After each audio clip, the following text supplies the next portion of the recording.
Assalamualaikum warahmatullahi wabarakatuh.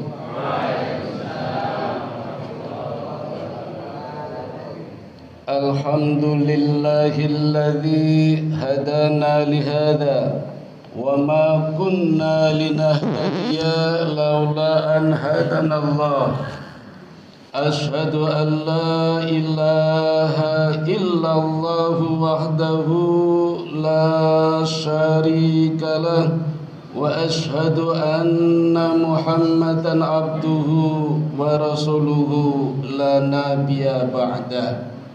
Jamaah Masjid Baitur Rahman yang dirahmati Allah, pada pertemuan yang lalu sudah saya sampaikan bagaimana untuk menjadi orang yang bertakwa itu gampang sulit.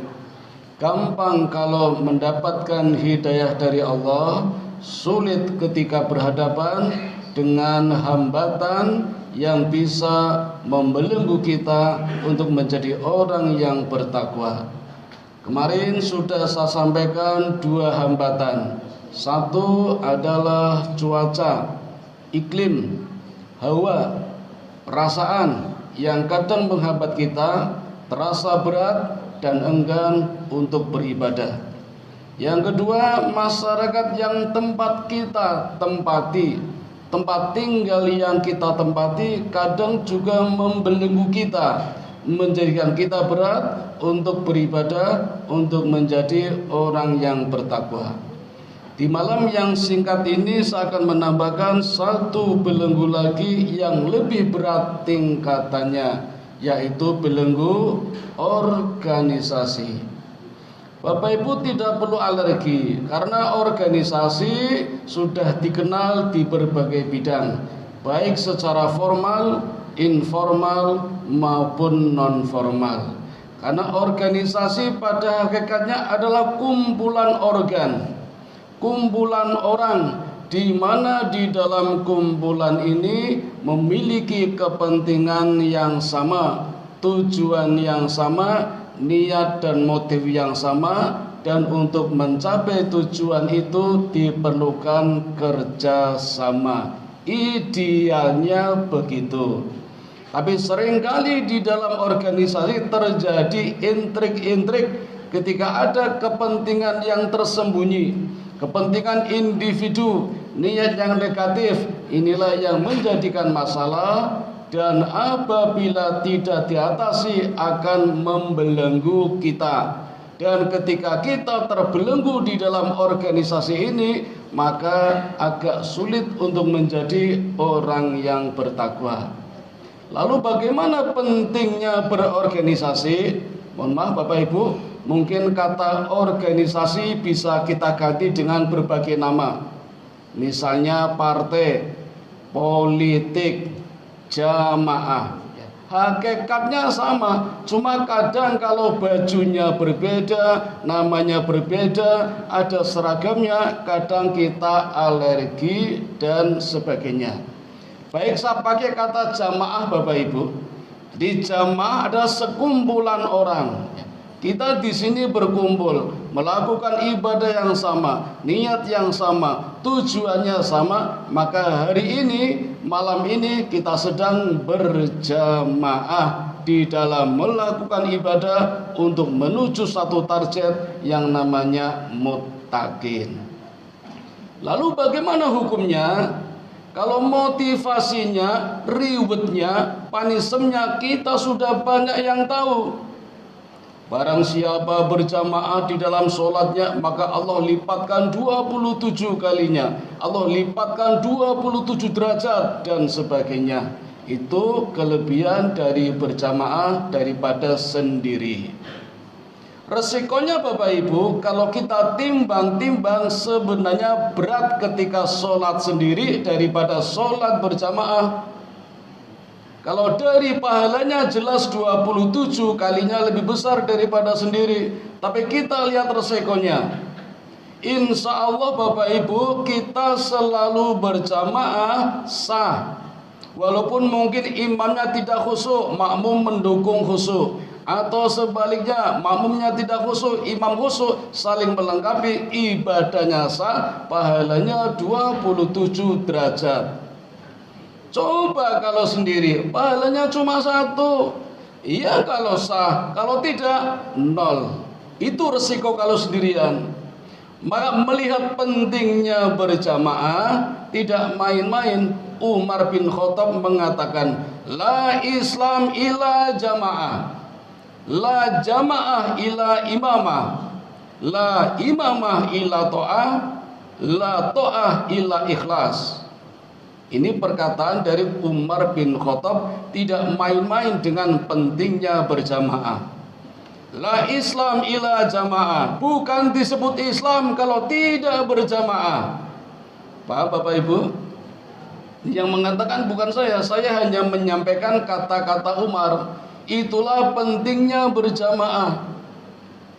Makanya benar pula kata Muhammad Abduh, man kharaja anit ta'ati wa faraqal jama'ata famata mata maitatan jahiliyah. Barang siapa keluar dari kelompoknya, barang siapa keluar dari jamaahnya, kemudian dia mati, maka matinya mati jahiliyah. Naudzubillah min dzalik. Maka mari Bapak Ibu, kita jangan sampai keluar dari kelompok kita, jangan sampai keluar dari jamaah kita. Kita bangun jamaah. Inilah Islam. Seperti bangunan yang saling kuat menguatkan.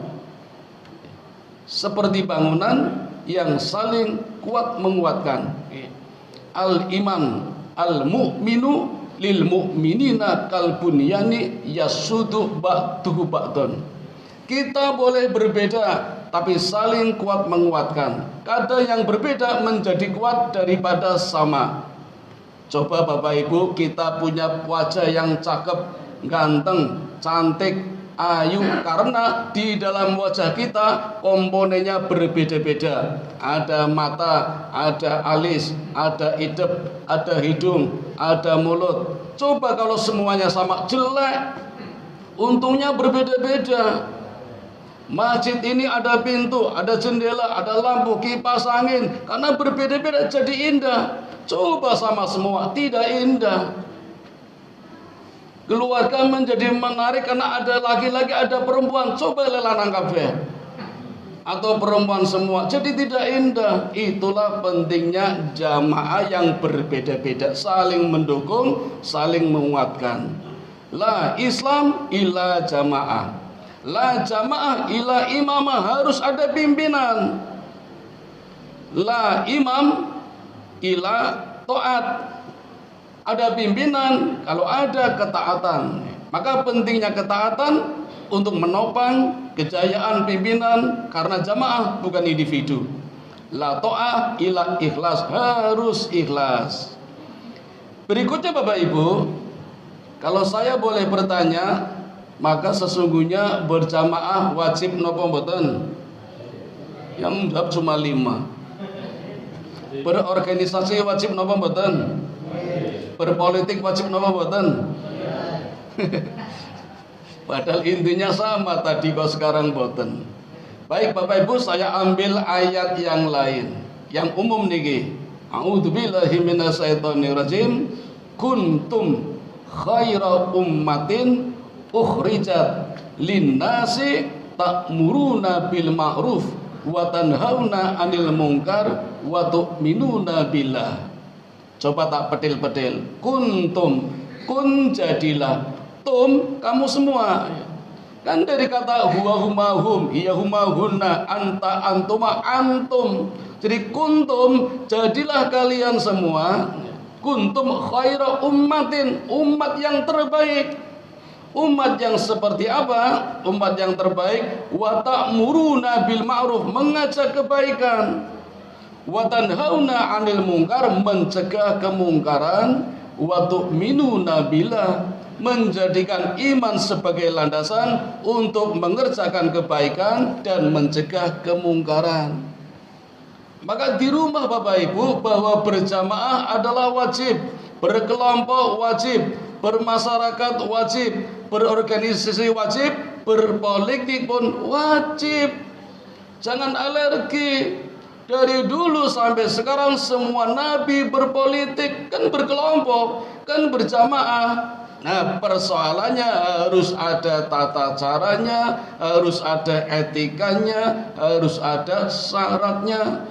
Karena kita hidup bersama, tidak mungkin terpisah-pisah, saling membutuhkan, saling punya kelemahan untuk menguatkan. Cuma tata cara dan etikanya seperti yang Allah gariskan tadi. Tujuannya adalah menegakkan kebaikan, mengajak kebaikan, mencegah kemungkaran, dan menjadikan orang-orang yang beriman kepada Allah. Kita wajib bersyukur Bapak Ibu mendapatkan agama yang terbaik, mendapatkan nabi yang terbaik, tata cara beragamanya juga terbaik. Puasa kita Bapak Ibu puasa yang paling mudah. Coba kalau kita ikuti puasanya Nabi Dzulkifli setiap hari, tidak cuma bulan Ramadan. Nabi Dzulkifli meninggal di usia 95 tahun. Beliau berpuasa setelah berusia 40 tahun. Berarti puasanya berapa tahun? 55 setiap hari sebagai syarat menjadi presiden. Dulu ketika presidennya Nabi Ilyasa, Nabi Ilyasa tidak punya anak, tidak punya mahkota, putra mahkota, jadi nggak bisa mencalonkan walaupun ada undang-undangnya. Maka ditawarkan, tampillah Nabi Dzulkifli, saya siap. Lalu ditunjukkan syaratnya 3. 1. Beribadah semalam suntuk. Yang kedua, berpuasa di siang hari. Yang 3, sanggup tidak marah. Ini 3 syarat calon presiden ketika itu. Coba kalau pemilu kemarin syaratnya ini, kira-kira ada yang jadi enggak? Enggak ada yang jadi. Kita ringan syariatnya, puasanya hanya di bulan Ramadan. Coba seperti Nabi Musa, puasanya 40 hari tanpa berbuka, tanpa sahur, kuat boten? Kita mudah. Ini baru puasa, belum amalan-amalan yang lain. Maka Bapak Ibu, hari ini banyak orang berbondong-bondong masuk Islam, cuma tidak dikabarkan lewat televisi, jadi kita tidak tahu.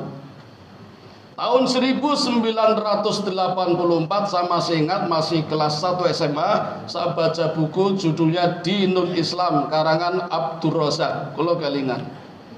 Dalam pengantarnya Abdur Razak mengatakan agama adalah candu masyarakat. Islam dibenci oleh masyarakat, menjadi Islamofobia.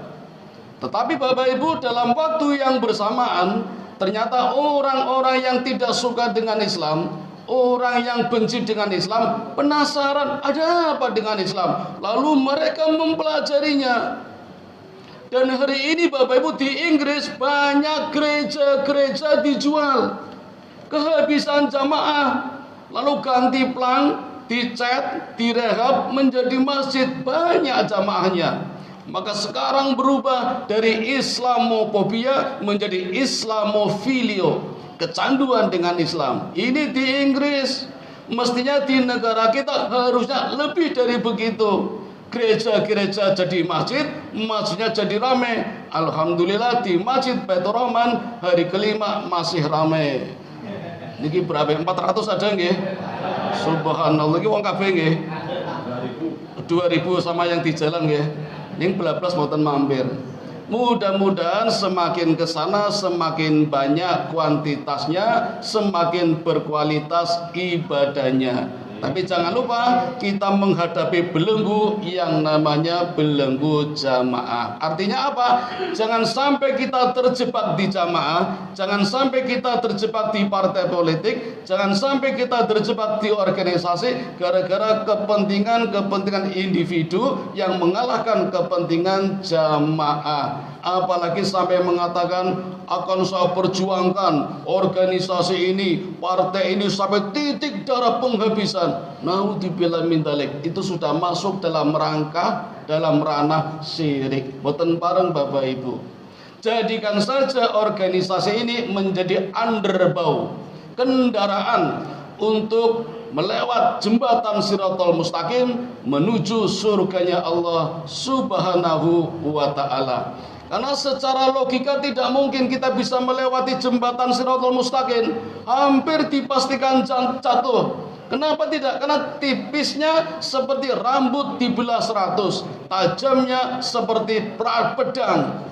Maka perlu kendaraan. Nah, kendaraannya apa? Tiada lain adalah masjid, dan masjid ini tempat berjamaah. Mari Bapak Ibu kita tingkatkan kerajinan kita di dalam berjamaah, terutama di bulan Ramadan ini, agar esok ketika Ramadan usai semuanya menjadi juara. Tidak cuma satu orang yang menjadi juara satu, semuanya menjadi juara satu, mendapatkan piala kehormatan yang namanya muttaqin.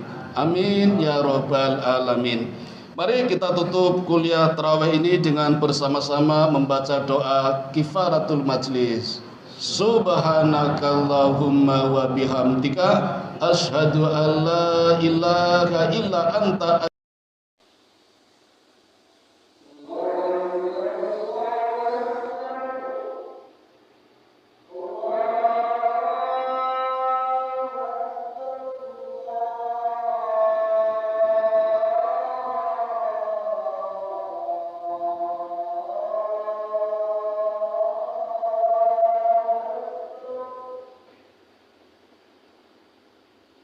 Thank you.